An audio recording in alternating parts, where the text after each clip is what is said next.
नमस्कार। आज हम बात करने वाले हैं व्हाइट ग्रेप के बारे में, सफेद लट या जो गोजा लट है उसके बारे में कि किस प्रकार ये हमारी फसलों को नुकसान पहुंचाती है और किस प्रकार हम है वो इसका कंट्रोल है वो कर सकते हैं रासायनिक या इंसेक्टिसाइड के साथ में, किस विधि से हमको जो दवाई है वो डालनी है। तो इन सभी विषयों के बारे में जानकारी लेने वाले हैं। तो आपने अभी तक हमारे यूट्यूब चैनल को अगर सब्सक्राइब या फॉलो नहीं किया तो सब्सक्राइब और फॉलो कर लीजिए, ताकि खेती से जुड़ी नई नई जानकारियां आपको इसी प्रकार मिलती रहें। तो देखिए, जो गोजालट है, सफेद लट है, या फिर अगर हम बात करें व्हाइट ग्रब है, या कहीं कहीं पर इसको उगेला के नाम से भी जानते हैं देसी भाषा में।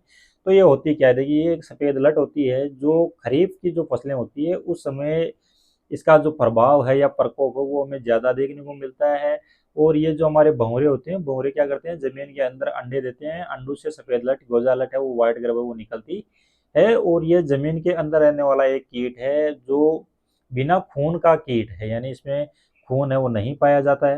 अगर हम बात करें तो यह जमीन के अंदर रहकर जो हमारी पौधे की जो जड़ें होती है उनको नुकसान पहुंचाने का काम करता है, यानी जड़ों को ये खा जाता है, जिसके कारण हमारी फसलों की जो ग्रोथ रुक जाती है और फसलें वो बर्बाद हो जाती है।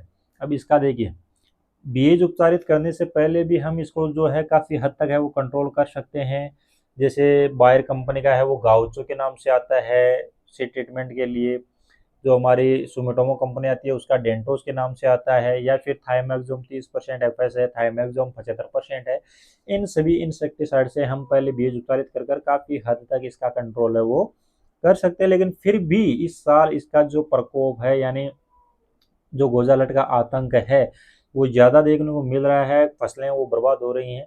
काफ़ी किसान हमारी दुकान पर आकर हमको बताते हैं कि इस साल जो गोजालट का जो प्रभाव है वो ज़्यादा है, यानी फसलों की जो जड़ें हैं उसको नुकसान ज़्यादा पहुंचा रहा है। तो इसको हम ऊपर से भी क्या दवाई डालकर कंट्रोल कर सकते हैं? तो जी हाँ, आप बिल्कुल इसको कंट्रोल कर सकते हैं, लेकिन कंट्रोल आप तभी कर सकते हैं जब वो लार्वा स्टेज पर हो, यानी छोटी अवस्था में वो हो। उस समय हम गोजालट को कंट्रोल कर सकते हैं। अगर लार्वा स्टेज से ऊपर की स्टेज, यानी अगर वो बड़ा हो जाता है जीव, कीट, तो उसको फिर हम कंट्रोल किसी भी दवाई से नहीं कर सकते।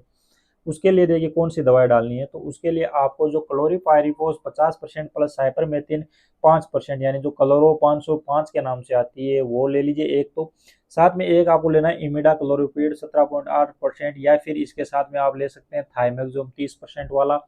इन दोनों का कॉम्बिनेशन आपको मिलाकर पर बीघा के हिसाब से, जो कच्चा बीघा है, 250-250 ml यूरिया खाद में मिलाकर आप अपनी फसल को दे दीजिए। और ऊपर से फिर है वो सिंचाई, भरपूर सिंचाई कीजिए, जिसके कारण जैसे ही गोजालट इसके संपर्क में आएगा तो वो क्या होगा, उसकी जो त्वचा है वो फाटने लग जाएगी और वो काला पड़कर उसका नर्वस सिस्टम है वो डैमेज हो जाएगा धीरे धीरे और वो खत्म हो जाएगा।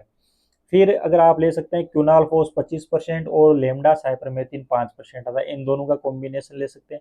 इसी का भी आपको डोज है वो 250-250 ml पर बीघा के हिसाब से, जो कच्चा बीघा है उसके हिसाब से आपको उसका डालना है। और डालने के बाद में वही सिंचाई करनी है, भरपूर सिंचाई करनी है। तो इस इस जो दवाई का जो कॉम्बिनेशन है, एक आपको दवाई नहीं डालनी, इन दोनों का दवाइयों का कॉम्बिनेशन ही आपको डालना है अपनी फसल में। आप इसको सिंचाई के माध्यम से भी फसलों को दे सकते हैं और किसी खाद में मिलाकर है वो भी आप इसको दे सकते हैं। तो इस प्रकार आप ऊपर से अगर गोजालट हमारी फसलों को नुकसान पहुंचा रहा है तो उसको हम कंट्रोल कर सकते हैं। तो दी गई जानकारी कैसी लगी वो हमें कमेंट करें, और वीडियो को ज़्यादा से ज़्यादा किसान भाइयों तक शेयर करें, और चैनल को सब्सक्राइब और फॉलो नहीं किया तो सब्सक्राइब और फॉलो करें।